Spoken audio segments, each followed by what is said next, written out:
ఇప్పటికే పెద్దలంతా కూడా ఎన్నికల ముందు రేవంత్ రెడ్డి వచ్చేది కాదు ఇచ్చేది కాదు,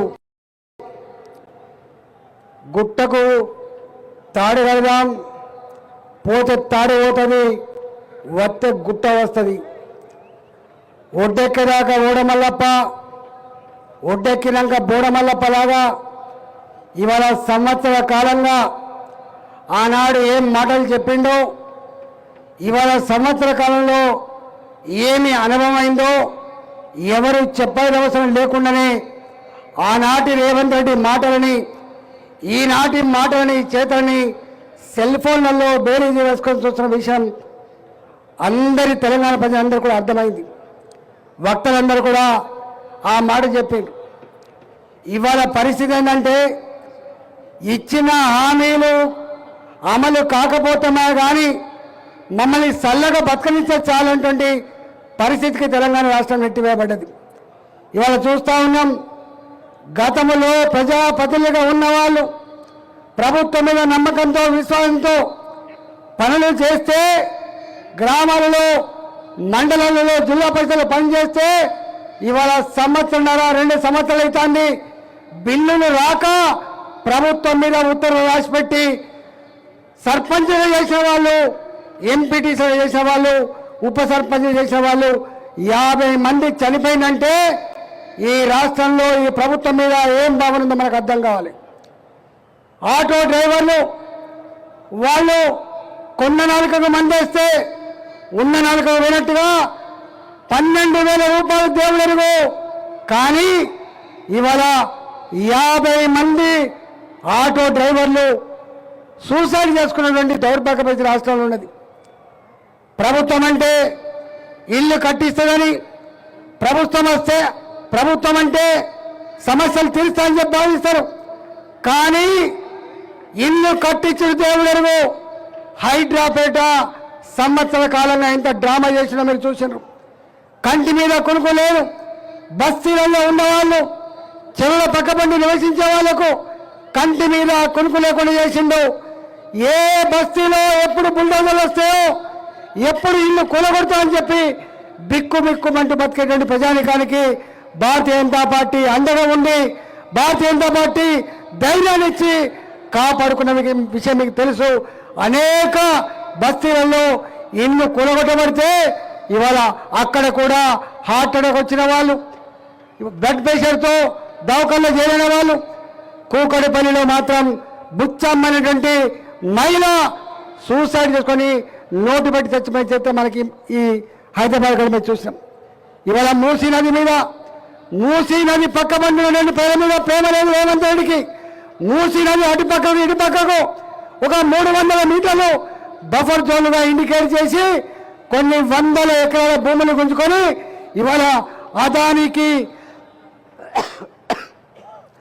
పెద్ద కంపెనీలకు కట్టబెట్టి వేల కోట్ల రూపాయలు దండుకొని అధిష్టానానికి డబ్బు సంచులు పంపి పదవిని కాపాడుకునే ప్రయత్నం చేస్తుంది తప్ప మూసీ నది పక్కనున్న పేరు మీద ఈ రేవంత్ రెడ్డికి విశ్వాసం లేదు, నమ్మకం లేదని చెప్పి ఇప్పటికీ అర్థమైపోయింది. రోజుకొక కొత్త నాటకం. హైడ్రా పోయింది, మూసీ పోయింది, లగిచెర్ల పోయింది, ఇవాళ మరో కొత్త నాటకాన్ని తెరలేపిండు. ఆనాడు కేసీఆర్ ప్రభుత్వం దుర్మార్గంగా అసైన్మెంట్ భూములు ఎకరాకి 8 లక్షల రూపాయలు చొప్పున, పట్టా భూములు 18 లక్షల రూపాయలు చొప్పున 14,500 ఎకరాల్ని ముచ్చరులో అక్వైర్ చేస్తే ఆనాడు అదే పార్టీ పాదయాత్ర చేసింది. ఆనాడు ఆ పార్టీ నాయకులు ఇది దుర్మార్గం, అక్రమం అని చెప్పి ఆక్రోశించారు. ఇవాళ అదే ప్రభుత్వం 14,500 ఎకరాలు కాదు, ఇంకొక 15,000-16,000 ఎకరాలు అక్వైర్ చేసి 30,000 ఎకరాలలో కొత్త సిటీ నిర్మాణం చేస్తారట. ఇవాళ శ్రీశైలం రోడ్డు ఇప్పటికే ఉన్నది, నాగార్జున రోడ్డు ఇప్పటికే ఉన్నది. ఆ రోడ్లను కలిపేయాలంటే 300 ఫీట్ల రోడ్డు ఉందన్నా మరో కొత్త రోడ్డు వేయడానికి సామాన్య కూరగాయలు పండించుకొని బతికే ఎకరం అరెకరం రైతుల దగ్గర మా విశ్వేశ్వరరెడ్డి గారి పార్లమెంట్ పరిధిలో ఆ భూములను గుంజుకొని ఆ రైతుల కళ్ళల్లో మట్టి కొట్టేటువంటి ప్రయత్నం చేస్తా ఉన్నాడు. ఇవాళ రేవంత్ రెడ్డికి దళితుల భూమి ఎట్లా గుంజుకోవాలి, రేవంత్ రెడ్డికి కూరగాయలు పండించుకొని వ్యవసాయం చేసుకొని భూమిని నమ్ముకున్న రైతుల భూములు ఎట్లా గుంజుకోవాలి, జీతగాళ్ళుగా అడ్డమిది కూలుగా ఎట్లా మార్చాలనే సంకల్పం తప్ప రేవంత్ రెడ్డి కొత్తగా ఇళ్ల జాగాలు ఇచ్చే ఆస్కారం లేదు. రేవంత్ రెడ్డి కొత్తగా ఇల్లు కట్టించే ఆస్కారం లేదు. రేవంత్ రెడ్డి ఇవాళ ఇచ్చిన హామీలు అమలు చేయలే దమ్ము ఈ రేవంత్ రెడ్డి లేదు. రేవంత్ రెడ్డి అని కూడా డ్రామాలని చెప్పి ఇలా ప్రజలు భావిస్తా ఉన్నారు. ఆనాడు కేసీఆర్ ప్రభుత్వపు అహంకార పాలన మీద, ఆనాడు నియంత్రిత పోకళ్ళ మీద ఇవాళ విసుగు చెందిన ప్రజలు పాతరేస్తే దిమ్మ తిరిగిపోయింది కేసీఆర్ కు. ఆ ప్రభుత్వం పాతర పెట్టడానికి 10 సంవత్సరాలు పడితే ఇవాళ రేవంత్ రెడ్డి ప్రభుత్వం, రేవంత్ రెడ్డి మరీ ముఖ్యంగా రేవంత్ రెడ్డి అబాసు పాలు కావడానికి సంవత్సరాలు పట్లే ఇవాళ 10 నెలల కాలంలోనే ఇవాళ అబాసు పాలవుతున్న పరిస్థితి చూస్తా ఉన్నాం. కాబట్టి తెలంగాణ ప్రజలారా, ఇప్పటికే మా గౌరవ పార్లమెంట్ సభ్యుల నాయకులు చెప్పినట్టుగా తులం బంగారు రాలే, పెళ్లి పందిరిలో 2500 రూపాయలు రాలే, ఆటో డ్రైవర్లకు 12,000 రూపాయలు రాలే, ఇట్లా చెప్పుకుంటూ పోతే 6 గ్యారంటీలు, 66 హామీలు, 400 పైచులకు పనుల మీద హామీలు ఇచ్చిండు. ఆనాడే మేము చెప్పినాం ఇది అమలేటి కాదు, ఇది మోసం మాత్రమని చెప్తే అర్థం కాలే. వాళ్ళు చెప్పిన మాట ప్రకారంగానే నెలకు 6,400 కోట్ల రూపాయలు వడ్డీపేట అసలుపేట కడుతున్నా అని చెప్పి లెక్కలు చెప్పిండు. ఇవాళ ఆయన లెక్కల ప్రకారంగానే చిప్ప చేతికి ఇచ్చిండు తప్ప, ఉత్త చిప్ప తప్ప ఏ ఒక్క హామీ కూడా అమలు చేయగల దమ్ము లేదు.